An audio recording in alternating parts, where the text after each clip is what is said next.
Hey guys, Mr. Pokey here, back with another video. So for today's episode of CN Unit Analysis, we'll be featuring Luka. I do admit it is a little long overdue to talk about our boy Luka, but his time has finally come. And just to note, Luka will actually be our final CN Unit Analysis before we talk about Imbibitor Lunae. But without further ado, let's just jump straight into today's content.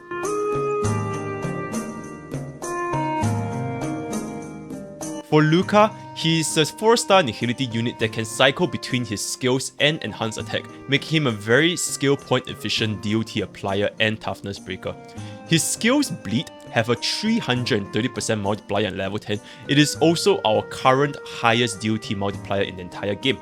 His ultimate's damage taken debuff as well as skills buff removal also makes him a really good debuffer on top of the DOTs that he can dish out. If you guys do not want to use Luka for his DOT capabilities, even his debuffs makes him a pretty excellent choice. Aside from being an excellent single target DOT applier, Luka's usage is also really versatile, which is also tied to the previous point. He works very well with a potential physical or break team. So if you guys do not want to use Luka with Kafka just to apply his DOTs, feel free to just use him with any enemies that are weak to physical, and you guys can see that Luka can deal a substantial amount of toughness bar damage even without using much skill points due to how his enhanced basic attack work.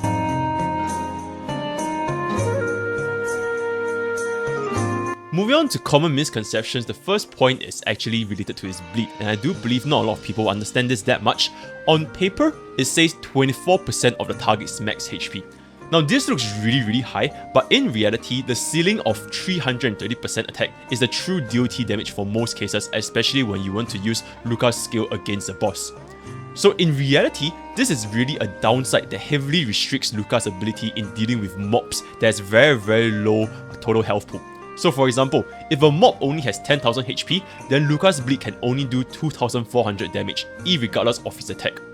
But on the other hand, if the enemy has 1 million HP, Luka's bleed can only deal 330% of his attack, and the bleed will never amount to 240,000, assuming that he is applying this bleed by himself. So my bottom line is this 24% max HP is more like a penalty on Luka when dealing with mobs, and when dealing with bosses, you guys should really just focus on his 330% attack scaling, right? You don't really need to care about the 24% max HP. To further add on to the bleed a little bit, he only has bleed on his skill. He has no bleed on his enhanced attack, his basic attack, his talent, and his ultimate. So if you want to apply any sort of bleed with Luka, you have to use his skill at least one time, otherwise you will not get any bleed with him. Next point, Luka's bleed trigger, which is his talent, it works on all bleeds created by himself or the allies. So his own skill, his own toughness break, as well as other physical units toughness break, or even future bleed units that comes out, they can all be triggered by Luka's talent. So this is something like Kafka's DOT trigger, but for Luka, this is only tied to bleed, but it's all sources of bleed. Next, Luka's A6 trace unfortunately does not generate more energy. Even though there's a chance for Luka to deal additional hits, all these hits will not generate more energy. However, it does generate a little bit more toughness bar damage. But that being said, it is possible to not gain a single additional hit if you're just really that unlucky, right? This is completely RNG dependent.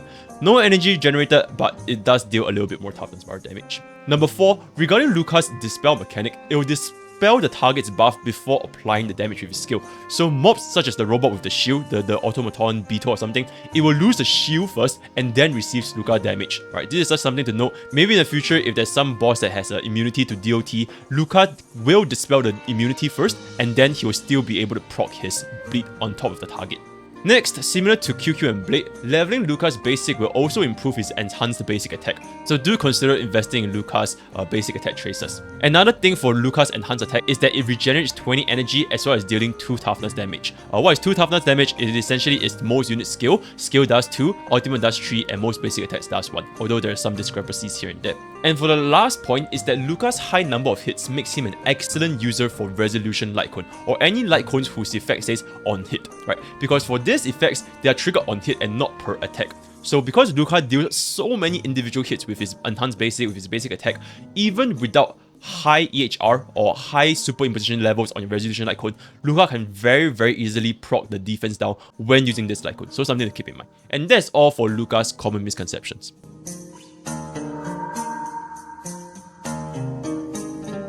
Moving on to Luka's character kit, and the first being Trace Priority, Ultimate will always be the most important thing because it increases damage taken multiplier as well as having a very high multiplier by itself. skill is going to be more important than talent because talent only increases its initial damage with no other effects, while skill does increase Luka's DOT multiplier by a significant amount. Regarding his A2, A4, and A6 traces, Crush Fighting Will is a core ability because it allows him to potentially hit up to 6 times, right? 3 normal hits, and then potentially if you land all 3 hits at 50% rate, you're gonna hit for 6 times. So really, really good. More DPS, more toughness bar damage, as well as more synergy with his Eidolon 6. For his E6, we're gonna be explaining a little bit more in the Eidolon section. Now the next trait is gonna be another priority, which is cycle breaking, because currently Luka's skill cycle is something like using his ability once and then using his basic attack 3 times, assuming that it is not outsped by an enemy because the skill's bleed lasts for 3 turns. So in this case, you don't really have to use Luka's skill very, very often. With this rotation, and considering that Luka's ultimate cost is 130 energy, this trait, which regenerates 3 energy for Luka, is very, very important for getting 4 turn ultimates. Without this trait, Luka will probably out in 5 turns, which is not ideal for us. And for the last trait is Luka's ability to dispel a buff on the enemy. For now, there's not a lot of use other than removing the buff from the revival soldiers, all that kind of stuff. But in the future, I believe that the usage of Dispel will likely grow as more and more enemies with more and more annoying buffs come in the future. So that's all for Luka's traits priority.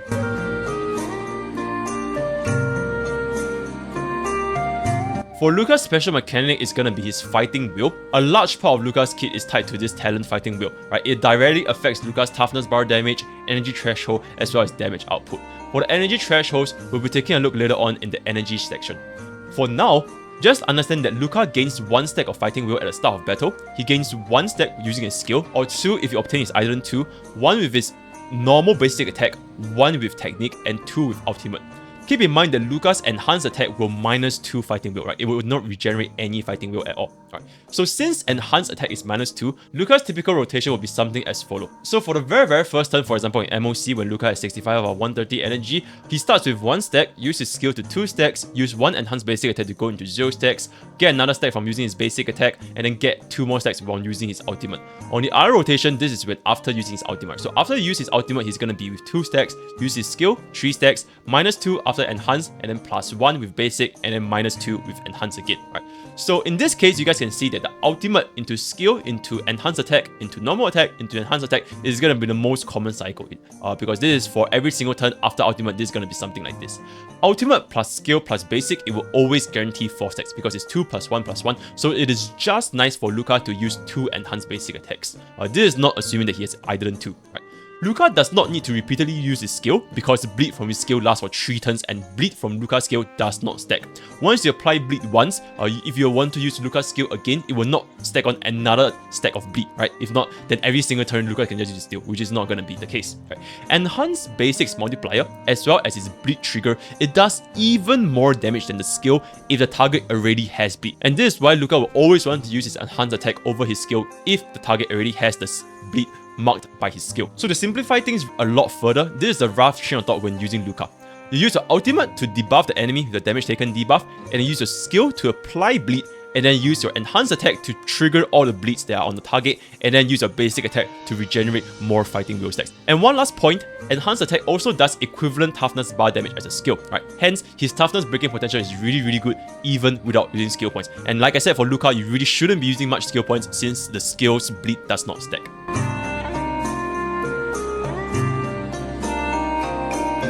Now moving on to the last point for his character kit, that is Eidolon Benefits. So based on the CM Bro's calculation, as well as the commentary from his side as well, Eidolon 1 and Eidolon 4 is mediocre increase in damage, right? It basically just increases his damage percentage as well as his attack percentage. So it essentially just makes his multiplier a little bit higher, but not too high. So not very, very important. Now Eidolon 2, even though there is no benefit shown here because essentially it's just an energy buff, and I'll explain this a little bit further in the energy threshold section, but just know that Eidolon 2, it guarantees Luka to have a 4-turn ultimate, because if you were to have an E0 or E1 Luka, his cycle of using an ultimate into skill, into enhanced attack, into basic attack, into enhanced attack, it was missing 3 energy. With Luka's E2, he will gain an additional stack of Fighting Will, and because of his traits which generates 3 energy per Fighting Will stack, it will perfectly allow Luka to cast a 4-turn ultimate once you unlock his E2, right? And another minor point is that it changes Luka's rotation from enhanced attack, basic attack, enhanced attack, into enhanced attack, and basic attack.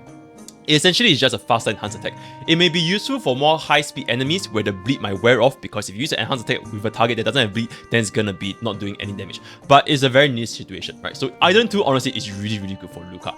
Now for his next most important one is going to be his Eidolon 6, a Champion's Applause. Very, very similar to Sampo's E4, right? It triggers bleed at 8% of the original damage for every hit. And to further add on to this, which also works exactly the same as Sampo, the bleed status includes all sources such as break or any other bleed effect that can be obtained from our allies in the future. So combining E6 Luka with an A6 Trace, it can go up to 48% additional bleed damage, which is very, very substantial considering you literally don't even need to use skill points, right? A single enhanced attack can now proc an additional 48% bleed damage. And in case you guys don't know by now, bleed damage is really, really high. It's the highest DOT damage multiplier in the entire game when using against a boss. Not so important against small mobs, but very, very good against a boss, right? So that's gonna be Luka's Eidolon Benefits.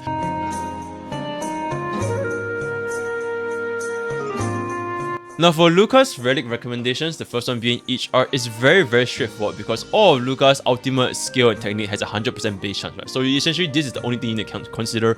Around 67% EHR against enemies 40 res. If you do have an E2 Silver Wolf, then you really just need 25% EHR, right? So this is it, very, very straightforward. This table over here, I still drafted it up because it can be a lot more applicable to us if we're going to be considering the chances where Luka can apply a resolution defense down debuff, right? Because like I said, Luka's has a lot of multiple hits. Right, so this is going to be really, really good for us. So assuming that we equip Luka with a resolution Lightcone and we only have 20% EHR, this is the chances of triggering defense down within 3 hits. And most of Luka's hits, right, his enhanced attack is 3 hits and you can have a chance to do even more hits from his A6, right? So in 3 hits at only 20% EHR, you can see that it essentially is almost 100%, right? That's why equipping resolution with Luka, even if resolution's base chance is not even 100%, it is very, very easy to stack on this defense break, right? So this is just something to note. And one last thing, Luka also has 18% EHR from his traces, so in reality you really just need around 40 to 50% EHR, and that's all, right?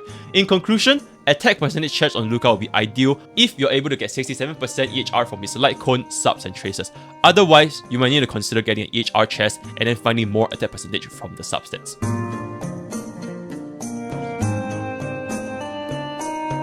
Now moving on to Luka's energy thresholds, you guys can just take a look at the table over here, feel free to screenshot this, whatever, but I'm just going to explain the gist of it. Generally, Luka will always use his skill into 3 attacks: Enhance, Basic, Enhance, since the skill's bleed lasts for 3 turns and it does not stack like I mentioned earlier on in his special mechanics. Given the skill's extremely low base multiplier, right, the base multiplier for his skill is only 120%, whereas for Enhanced Basic is 140%. It is not recommended to use skill, attack, skill, right? Luka does not want to use his skill as often as you like to think. Hence, the most optimal rotation for Luka is going to be ultimate into skill into 3 attacks, either Enhanced or Basic, with energy regeneration rope to ultimate every 4 turns. Do note that, like I said earlier on in his Eidolon section, he is missing 3 energy to out every 4 turns if you're at E0, right? You're at 127.758 and you're essentially missing this 3 energy. We could improve this by using Von Web with E0 Luka, right? So you'll be guaranteed to get 130 energy, but you will lose a little bit of a damage output. Not recommended unless you purely want to use Luka as a damage taken debuffer. Keep in mind, Luka's ultimate debuff lasts 3 turns as well, so we only have a 1 turn damage taken debuff downtime despite us outing every 4 turns, unless the enemy is really, really fast, such as Decaying Shadow, right? So Luka outing every 4 turns is not that bad for us since it lasts for 3 turns. And lastly, like I said again, Luka's E2 generates 1 additional stack of Fighting Will, so this gives us an additional 3 energy, and now we can guarantee a 4 turn ultimate with 131.34 energy, right? So keep in mind, this is only for enemies with physical weakness. So if you don't have physical weakness, you're pretty much still stuck to the very first rotation, just like Ezio, right? It might take a little bit of getting used to, right? There's a lot of conditions over here, so feel free to take a look at this in your own time.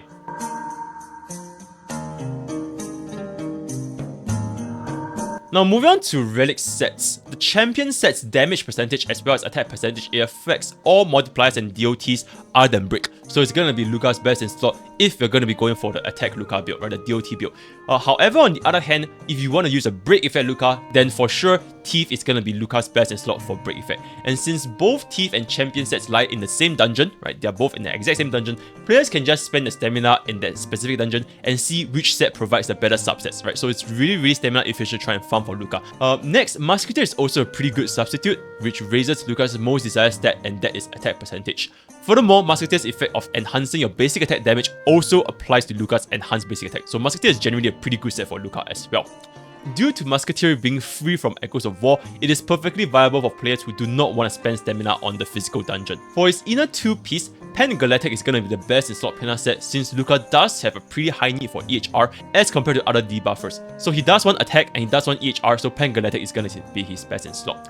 Other than this, Space Saving Station can also be a very decent substitute, especially if you already have enough EHR, or you can just run Fleetless or Q onto Luka if your Luka is more like a sub DPS, right? If you want to be using Luka with Kafka, or if you just want to be using Luka as a debuffer, then Fleetless or Q is also a very viable choice. Moving on to main stat and substats, you can see that there's two different builds, but it's almost exactly identical. For attack and speed, you're running attack chest, speed boots, ER rope, and physical sphere. For break effect, it is exactly the same except that you're running a break effect rope instead of an ER rope. So the only difference is just a rope. Because if you want to build Luka as a breaker, his reliance on his ultimate uptime isn't really that high, since break occurs less frequently. You want to deal more break damage, just stack on the 64% break effect, right? Hence, having a higher break damage and very high bleed procs is going to be more important for break effect. On the other hand, if you're going to be using attack Luka, then ER will be the preferred choice since our chest is already running attack percentage, so our Luka's attack will not be that low. Ensuring a 4-turn ultimate will be very crucial for attack Luka, not only for his own DOT, but for others such as Kafka. Do keep in mind, like I said in the EHR section, if Luka's EHR is not high, like if you completely don't have any EHR at all, then this attack percentage chest may need to change to EHR, but that's going to be dependent on your substats, right? For both of them, substats is going to be very similar. EHR until 67% and then attack speed break, but for break effect it's going to be break speed attack. So it's super straightforward, and that's the two most general build for Luka.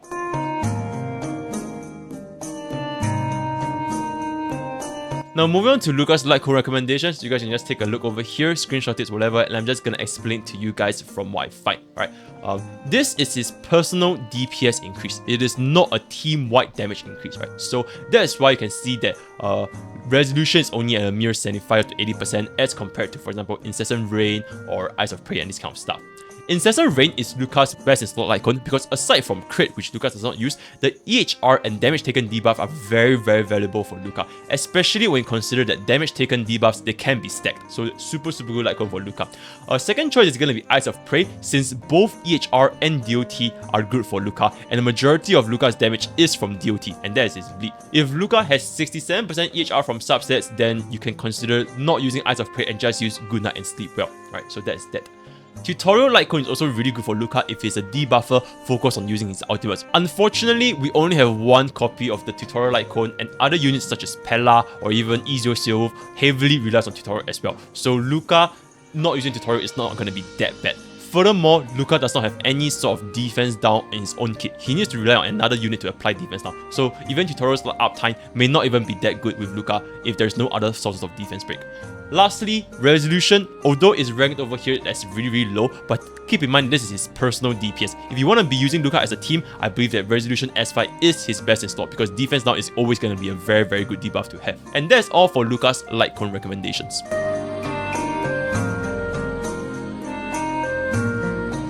Now for the final section is Luka's team composition. Like I said earlier on, I think by now everyone will have realized he pairs excellently with Kafka due to Luka's DOT multipliers, damage taken debuff, as well as high toughness bar damage. If you don't want to pair Luka with Kafka, he is also a really good breaker and debuffer for enemies, especially if they have physical weakness. Main DPS Luka is also viable, but the effectiveness may not be as strong as other units such as Kafka, Sele, or Tina, but it's definitely doable. So these are some of the sample teams. You can run Kafka with Luka, Asta, and Luocha, but keep in mind, this is only really good if the enemy does have a physical weakness. And also considering that Luka is really single target focused, if you do face a lot of mobs, it might not be very ideal.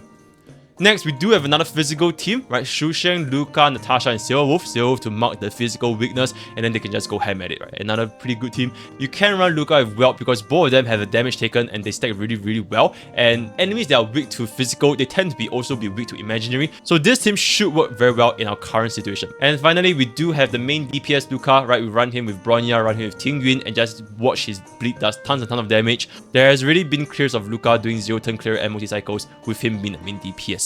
So with that, we have come to the end of Luka's CN unit analysis. If you guys would like to engage in further discussions, feel free to check out my Discord, Poke's Village, where we have a ton of active players talking about the game and with like-minded interests. If you guys would like to catch my stream, check out twitch.tv/MrPoke, and I'll be live 2 to 3 times per week. So that's all I have today, and I'll see you guys next time. Take care.